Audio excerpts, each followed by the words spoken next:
minuten over 11. De eerste Security Talk en die gaat over ransomware. First guest is Head of Customer Success and Sales Director for Benelux and the Nordics at Intsights. And he's going to talk about the ransomware phenomenon. Welcome to the show, Amit Levy. Good to see you. Good morning. Hi. Good to see you too. Good to be on board. Yes, good to see you. So we're going to do a talk, but it's more of like an interview with slides. This is a new experiment for us as well. So just to kick it off, I heard you're originally from Israel. Is it that cybersecurity and the warfare against cyber criminals, did that originate in Israel as well? I heard that. Well, I'm not sure if it was originated in Israel, but I'm sure that Israel is indeed a country where a lot of companies and startups find themselves actually established in this sector. And probably it's because of the fact that our military services, the intelligence services are quite unique and gives different capabilities to the people that are serving there. Yeah, quite another perspective on that. For the people at home, if you have any questions for Amit Levy, you can, Michael, you're standby, yeah? So everybody can do that. All right. So Amit, the ransomware phenomenon, what is the magnitude of the problem? So it's actually quite big. We estimate that in 2021, which is a few months away, there will be a ransomware attack every 11 seconds. Wow. So it's actually getting bigger and bigger. And what is more important is the fact that it's not only targeting, the commercial sector like corporates and companies. We are going to see also ransomware attacks on the private sector. So imagine yourself, trying to open up your garage door with your cell phone, and then you get a message that if you want to open the door, you have to pay, 100 euros or something, and then, go from there. Yeah. So, and why is that ransomware sort of like exponentially growing? So actually, there is a slide which talks about that. Okay, let me show it to me. Yeah, this one. So are you seeing the slide called Ransomware is on the Rise? No, not yet. I think somebody's pressing the slide. Just a second. Okay. Somebody's finding there. It's the the thing with slide. PowerPoint. When you want to go somewhere, you have to go through all the slides. And now somebody's doing that. Yeah. Oh, there we are. Ransomware is on the rise. We are on that slide. Exactly. So as I said, we anticipate a ransomware attack every 11 seconds in 2021. And the reason why we see that or we anticipate that is actually a combination of 4 different vectors that are pushing to the same direction. So the first thing is obviously the compliance and fines. Not sure if you know, but just this month, both Marriott and British Airways, they settled their fines after the 2019 breaches, and it was set on 20 million euros. So this is quite amazing. And the awareness within the companies is getting bigger. So the hackers know that companies and organizations are quite, fearful and worried about being breached.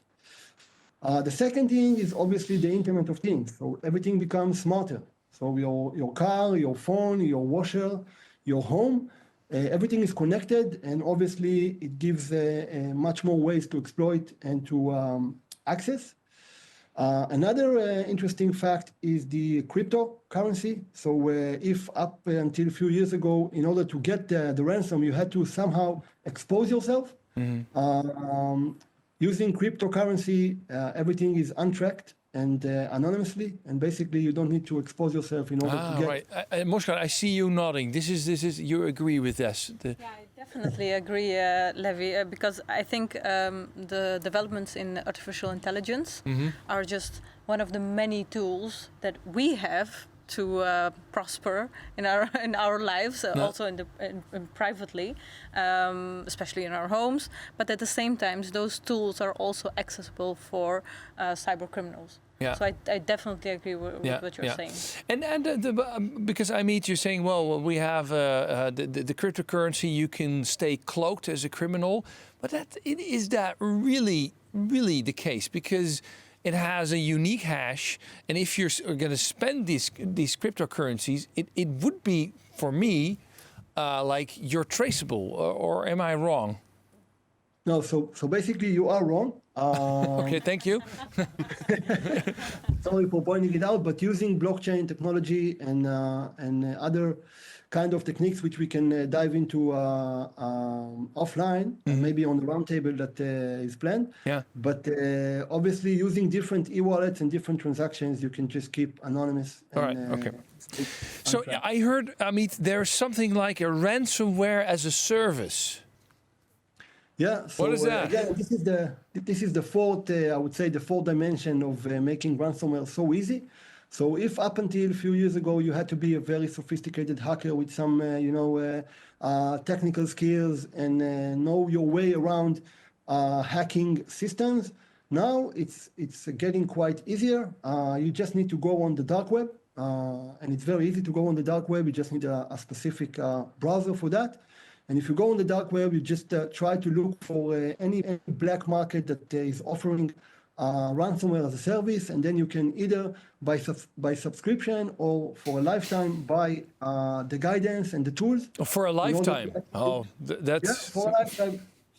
In order to execute a ransomware attack, and it starts from as low as $39, which is very, very cheap. And there you go. You can start your ransomware journey. Yeah. Rens, if you're in the market for a new career? Yeah, new career. No, I don't want to go there. No. But it's interesting, because then you see it moving up, where you traditionally have the really high-tech criminal hackers who are doing this. They are now offering it as a service, which makes ransomware also available to ordinary criminals. Yeah. Yeah, right. Yeah. So that explains why we have every 11 seconds a ransomware attack, because every criminal that has no empathy can do that, because it can hire a hitman, so to speak. So Amit, what is the chance that an organization is the target of a ransomware attack? So actually, the chances are quite high. I don't think that we can prevent ransomware attacks from happening. You can just make sure it won't happen to you, and you need to actually secure yourself both internally and externally. Maybe I will speak. Let me know if you see the slide. It's called infection mode of operandos. Mm-hmm. So just to talk about the different common ways to be hit by a ransomware attack. Mm-hmm. So obviously there is the phishing one. I think you talked about that, and I think the ransomware attack that Bastian was mentioning, if I got the Dutch right, was actually executed by a phishing email. So this is the way that the victim has to take an active role and actually either download or click on a link that is being sent to them via a phishing email. Someone who is actually pretending to be either someone from within the organization or a vendor that is working with them. It looks an innocent email, and then by mistake you can easily be trapped. So this is a very common way. The other two ways are unique because you don't need to take an active part in it. It's just using vulnerabilities which are out there. So the first thing is the remote desktop protocol, which is a very, very commonly used protocol in order to get access on a remote station. And organizations and people tend to leave those ports and those protocols open, and then the hackers can very easily go and use them. And the other way around, or the similar way, would be to use software vulnerabilities. So take, for example, Citrix, VPN. Those are commonly used, especially now in the COVID measures, when you have to work remote and you need to have access remotely to your network. Mm-hmm. Then hackers know how to use the vulnerabilities on those software. and basically exploit them and get connected to your network, and from there, execute the ransomware attack. So as far as we see it, it will always be there. It will get more and more sophisticated, and you have to take actions in order to secure yourself. Yeah. So go let me ahead. add something. How big is the chance? This is also where Insight is helping our security operations center. They search the dark web for us on specific customer names or on specific software they use. And if the dark web is already, there's a lot of rumors about an hack going on, or IOCs are shared there, we consume this and we can then actually check at the customer location if this can happen, or we can do something to prevent it happen. So, for example, stolen credentials of customers, when they are shared over the internet, it's a typical signal that an attack is being prepared. Right. So, and Amit, you with Insights are scanning the dark web for customers, like, so what is going on? Yeah, exactly. So basically, we try to give you some sort of a view into the dark web, but not only the dark web. Sometimes you would see some indications also in the clear web. So, for example, on social media platforms, which is very, very common. Insight is trying to basically see what kind of ways you could be exposed by, and help you find them in advance and mitigate that by blocking it, or prepare yourself, in a better way. And like Bastian was saying, so we are doing different hunting activities on the dark web to see different mentions and different intentions that are there before the attacks really happening. Yeah. We're talking about a very, very unique phishing monitoring, because phishing, again, is the most common way, and there is a way to kind of identify those domains that are being registered with some sort of an intention to become phishing websites or phishing domains sending phishing emails. It's quite straightforward to go and use different scanning tools to scan your network, to scan your external networks, and to see that there is nothing there exposed, no open ports, no login pages which are unencrypted and exposed to the public. So these are common practices that we go and do on the ongoing basis in order to help you identify those vulnerabilities. And same goes for the CVEs, as we talked. I mean, using different kind of vulnerabilities on different software components, we need to help you find them, and not just find them, but also prioritize them. Yeah. To point you to the ones that are being discussed and probably going to be used. So Amit, are there specific sectors that are being targeted more than by ransomware attacks or not? So you could see in different timings, you could see tendencies. So for example, now in Israel and also in the US, you see a lot of more healthcare attacks. But I must say that the answer to this question would be every sector, not just the commercial one, but also the private sector could be a subject to attack. We see it in all different markets, in all different sectors. All right. So, and I heard, because we have some audience questions coming up, but I heard one, and I don't know, because I don't want to be inappropriate, but I heard you said, well, you have to compare ransomware sometimes to HIV. So please elaborate. Right. Okay, so let me shed some light here. So the first known ransomware attack was at the late 80s. I think it was 1989. And it was conducted by a doctor called Joseph Pop. And the name of the ransomware was HIV. And actually, he was caught. And he said that, for his defense, that all the money he tried to kind of get from those attacks was a donation for, the fight against HIV, which was HIV virus, which was very popular, back in those days. This is a very interesting story, by the way. Yeah, right. Okay. So it's a form of ethical it's sort of ransomware. ethical ransomware. Yeah, but he could just do an ad like I need money. But, all right. So we gotta do one question, I guess, Mike. Just because let's take this one. It seems that a lot of people have questions about homeworking. This one is from X. What is the best way for home workers to protect themselves from ransomware? Should they knock on the door of their employer for some help, or what do you suggest, Amit? Well, that's a good question. So, and again, especially in those COVID times.